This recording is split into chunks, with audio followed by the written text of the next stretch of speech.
Tonight, northeast winds 30 knots and waves 5 feet, except 8 feet near the mouth of the bay. Tides 2 feet above normal, scattered evening showers. 15 feet, building to 17 to 18 feet.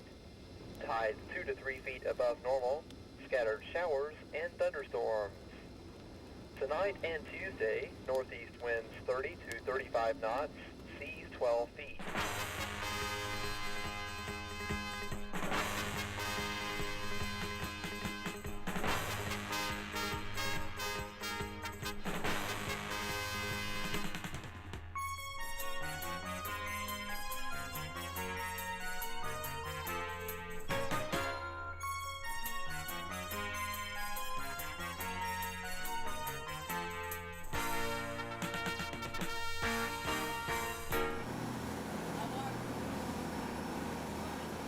Man, when you have 17 to 20 foot seas, the only place to be is at home in bed.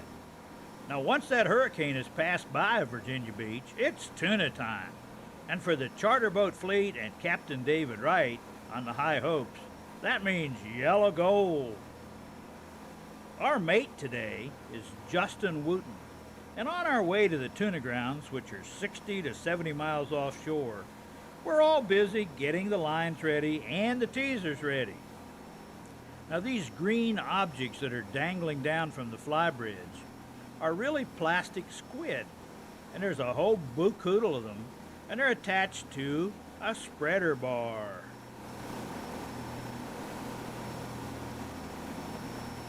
Now, as Jason puts the Shimano 2-speed reels into the rod holders on the side of the boat, he's also out there lowering the outriggers and putting this 80-pound test monofilament line in position so that when Captain David Wright spots some tuna activity, all we have to do is slow down the boat and let out the lines.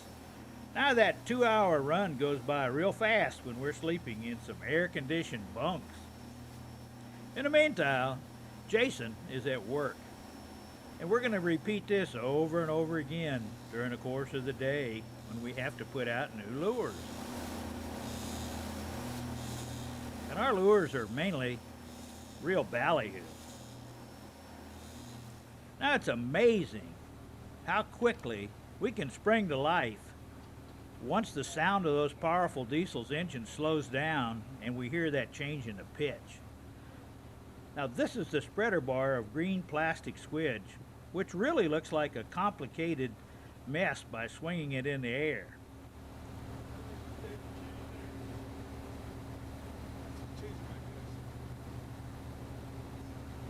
But once it gets behind the boat, it looks like a whole school of bait to a hungry yellowfin tuna. Just look at it dancing out there.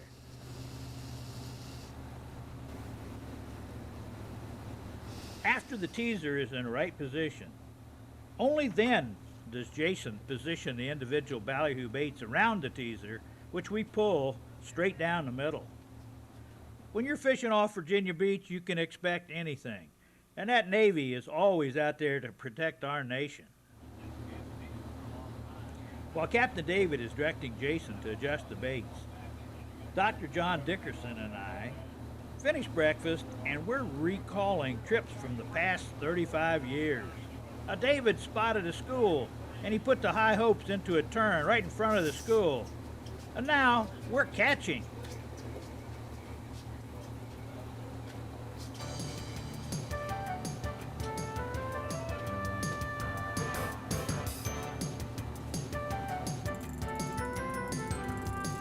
Now, watching, you'll still see that little bunch of squid in just a minute out there. Aren't 2-speed reels really great?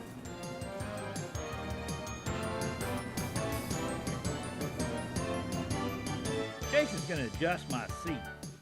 Now, once we see color, this is what's going on under the surface. That's what's producing that color that we see down there.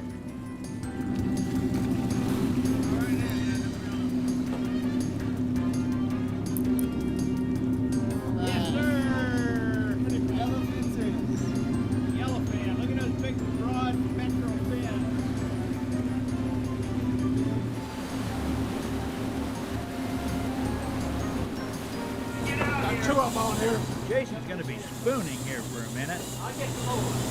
Take that.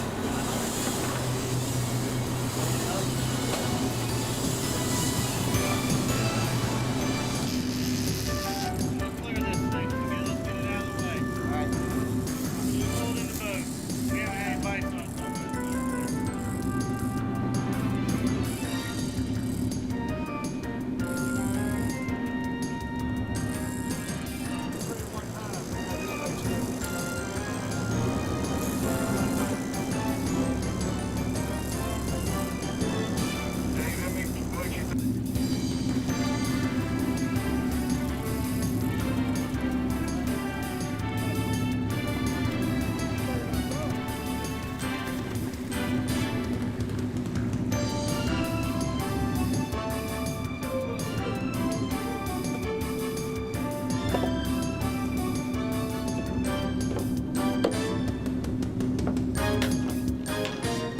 I'm wrapped on this other line now. Now this Shimano TLD reel is primarily used with 30-pound test monofilament for white marlin. Tuna are a real challenge on a stand-up rod. However, it is doable. It's just a little bit more struggle for senior citizen anglers.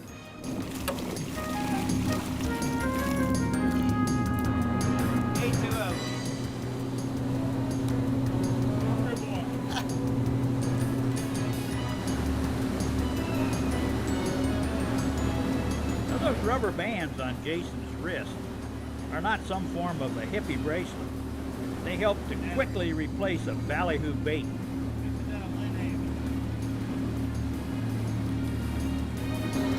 faster than I want to go. Now half the baits are pre-rigged and the other half are loose so we can quickly change baits just like Jason showed us.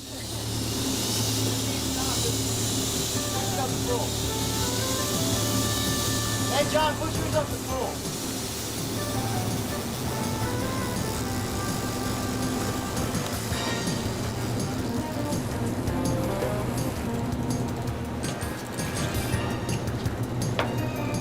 Sorry, John, yours is not a two-speed reel.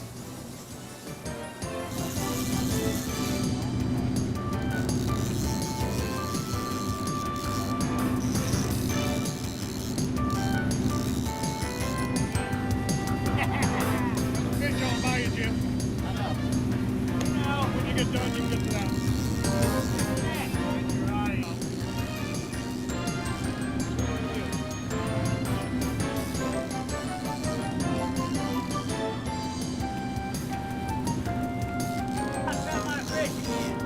I believe I have, Jim, but I'll share it with you. I think you got my fish, John. How about the one in the corner over there? That's somebody else's fish. Okay.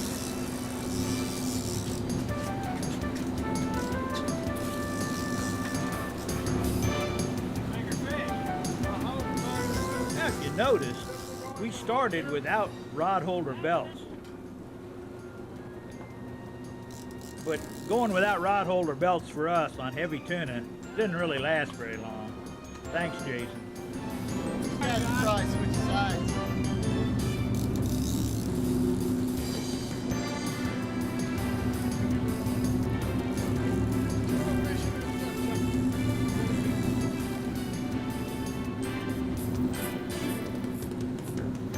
Hey, John, 30 years ago, this was a lot easier. It really was.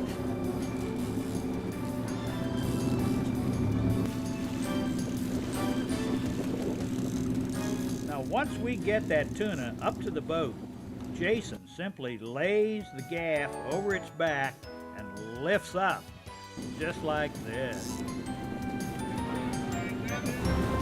Here we go. Jason watches the direction that the fish is swimming, and pretty swiftly he's going to add it to the fish box. He sees the direction it's going, a gaff in it, and the next thing, we got another fish in the box.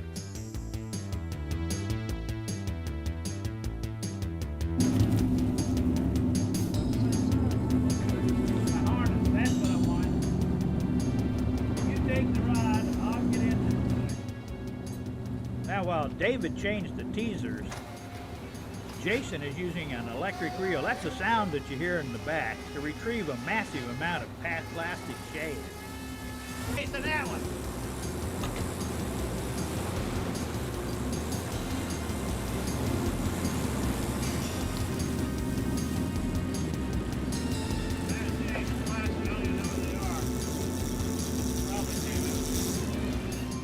Now these are those shads that David had out there and Justin just pulled in.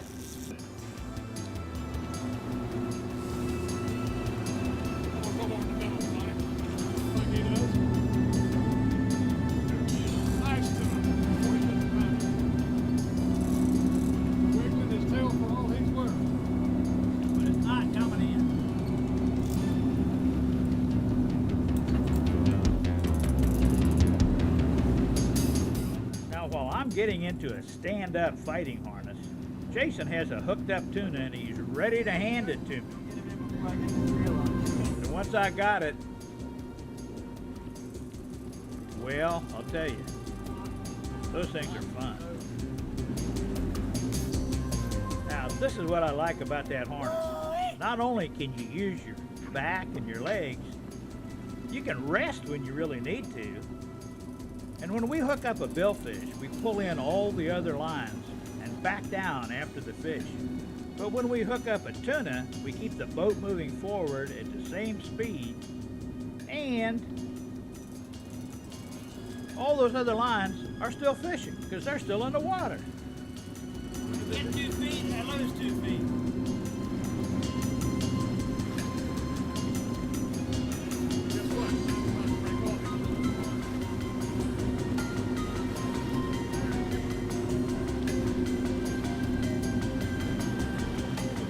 If you look right now, our lines are crossed.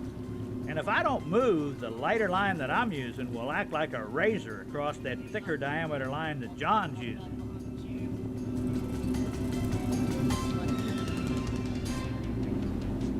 I kept it out of gear when you had that. And it was super, thank you.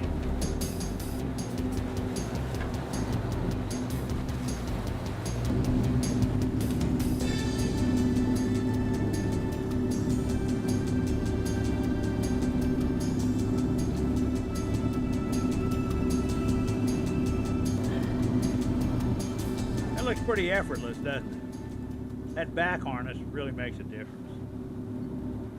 Now, just try that without a harness. Busted right beside me. I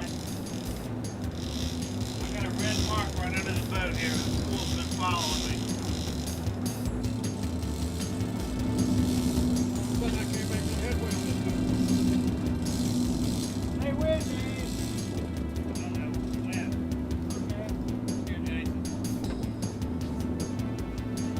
I got low gear and I can't get you. Say that like it's a bad thing. Huh? Say that like it's a bad thing.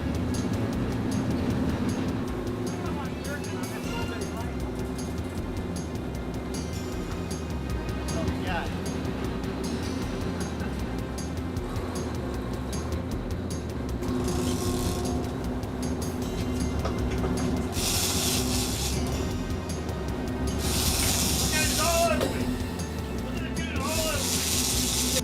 Right rigger!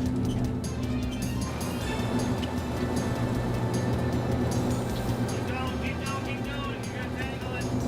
Bleeding these tuna really does improve the quality of the meat, but usually we do it in the fish box. Tell John to hold that up all by himself. You're not gonna hold that up all by yourself, John? That's a beautiful fish. For an hour and a half, you should have had a nice fish. Okay, put it in the box so I can see it. David was spooning a jig and he hooked up. No leader on that, Dad.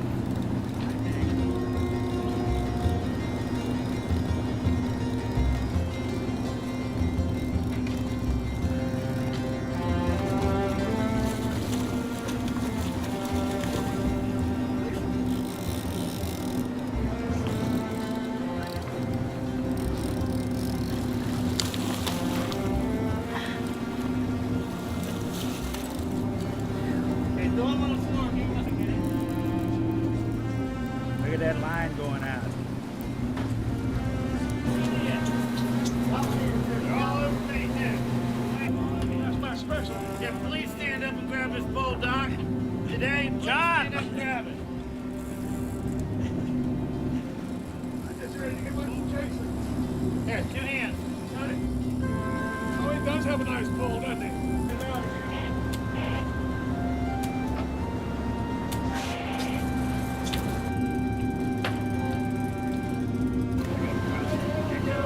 Good job.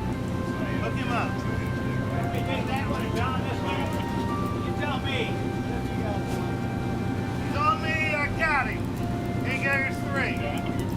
That case. Gotta go under me.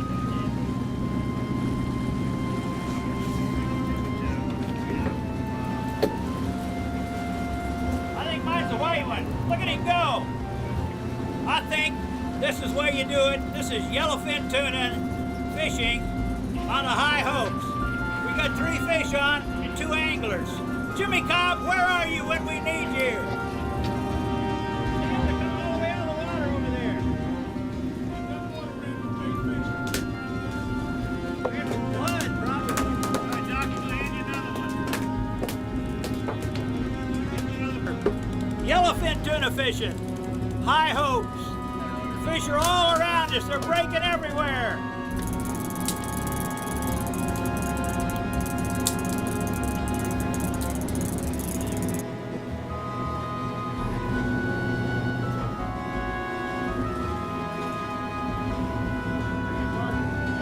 Nice circle, big pretty fish, Doc. Yeah, John, you get all the luck.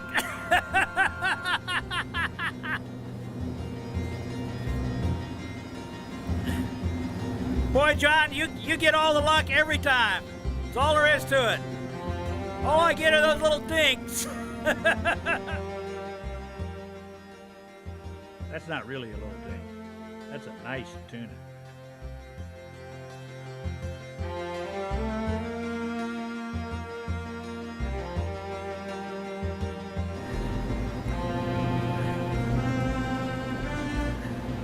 Holy cow!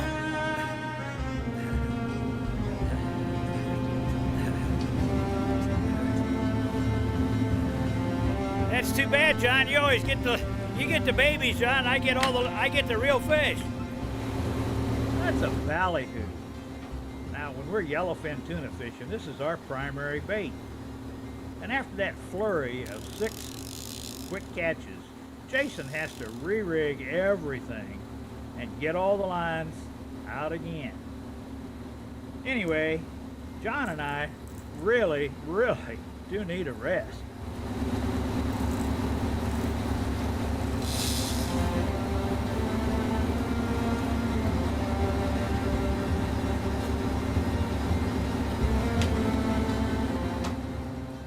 That's where those rubber bands came in so handy when he wants to just change. Okay, we're getting the mark. Get ready. Let's do it out.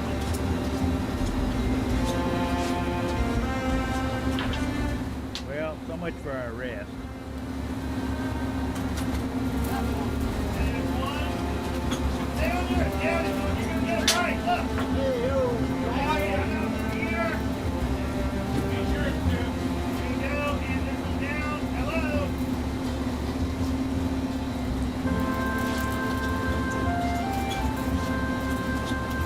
All right. Here's the third one. Oh, yeah. Let's drag up to that back one. Well, there's no one to reel that one right now, so we'll just let it sit there.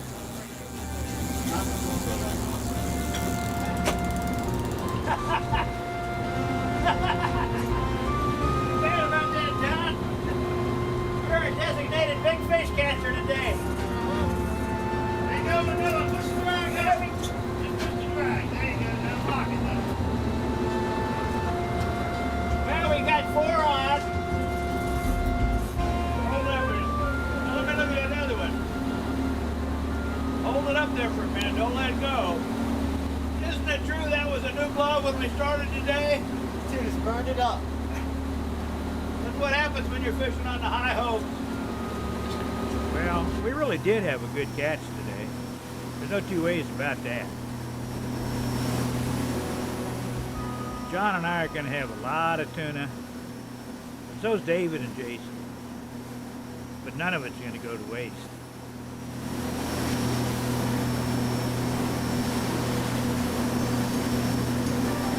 Now, catching your tuna is really only the beginning. Now, if you're trying for a record on any level, citation, world record, whatever, ice down your catch. Don't let her lie around on the deck. But if you're not trying for a record, cut through the tail and the gill clefts to bleed the fish and improve the quality of the meat. Now, once back at your dock, weigh your catch, take your pictures, and start filleting. Cut along the dorsal fins, head to tail, cut through the stomach near the midline again, just through the skin. Join the cuts right at the gill plate and cut through the lateral line from the head to the tail. And pull off the skin off 1/4 at a time so you're exposing the meat, and use your hands to separate the meat away from the bone. Okay, now sushi, always freeze that for 24 hours before eating raw tuna. Now cut it into postage stamp sized pieces and dip it into a mixture of wasabi and soy sauce. Now if you're gonna grill your tuna, cut it into about 1/2 thick slices and marinate it in a plastic bag in Italian dressing. You can leave it there for up to a week. Now cook it on a charcoal grill until it's well done. Now always prepare twice as much as you think you're going to be eating, because it really won't go to waste. Frozen tuna, cut it into individual sized servings. Use a vacuum sealer to remove the air. But remember, it starts spoiling the minute you put it in the freezer, and its maximum freezer shelf life is 3 months. Now if you want to really keep your tuna, you got to can it. So you cut it into about 1/4 inch cubes, and use a wide mouth pint jars. Add about a 1/2 teaspoonful of non-iodized salt, and add 1 teaspoonful of cooking oil, not olive oil, and fill it to 1/2 inch from the top with water. And then cook it in a pressure cooker at 10 pounds of pressure for 1 hour, or cook it in a water bath for 3 hours, but first you tighten the lids down till they're finger firm. Just look at those big loins. Those are absolutely beautiful. Now he's going to finger dissect it from the bone, just like I said, and it looks great.